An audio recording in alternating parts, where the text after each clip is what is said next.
Assalamualaikum warahmatullahi wabarakatuh. Selamat datang kembali di Abi Khoir Channel. Dalam video kali ini, saya akan bercerita tentang pentingnya 5 hal yang tidak boleh dipaksa dalam hidup. Sobat, setiap orang pasti punya keinginan untuk diwujudkan dalam hidup ini.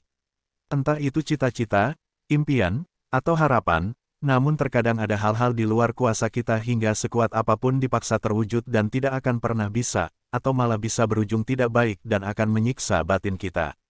Berikut ini ada 5 hal yang apabila kita paksakan justru membuat hidup kita menjadi tidak bahagia.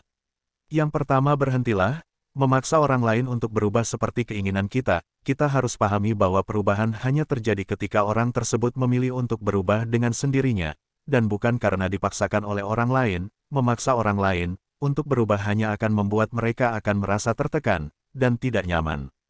Berilah motivasi dan kehangatan kepada mereka untuk memilih jalan mereka sendiri. Ingatlah bahwa setiap orang memiliki keunikan dan kelemahan yang berbeda-beda. Kita harus belajar untuk menerima mereka apa adanya. Kedua, berhentilah memaksa dirimu untuk melupakan pengalaman buruk kamu. Kita semua pasti pernah mengalami pengalaman buruk dalam hidup kita, dan seringkali kita merasa sulit untuk melupakan dan melepaskan masa lalu yang menyakitkan itu.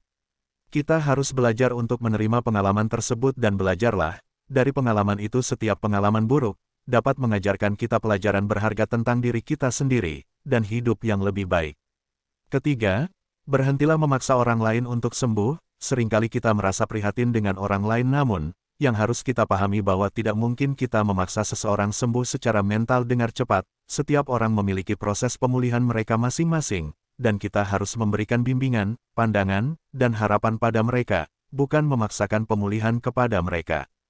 Ketika kita memaksakan pemulihan itu kepada orang lain, hal itu akan membuat mereka merasa tertekan dan stres yang akhirnya dapat memperburuk kondisi mental mereka.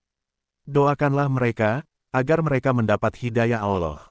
Belajarlah untuk bersabar dan menghormati proses pemulihan orang lain.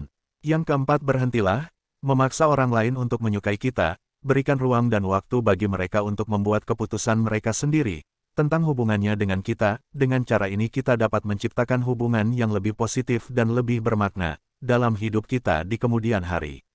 Yang kelima, sama halnya dengan pantangan memaksa orang lain untuk menyukaimu, kamu juga gak boleh memaksakan diri untuk berhubungan dengan teman yang sudah gak sefrekuensi lagi atau searah. Saat kamu memilih meninggalkan mereka, pastikan ada alasan yang kuat. Jadi, kamu gak perlu membebani diri untuk kembali, jika memang sudah gak cocok lagi. Keputusan ini bukan lantas membuatmu jadi pribadi yang jahat.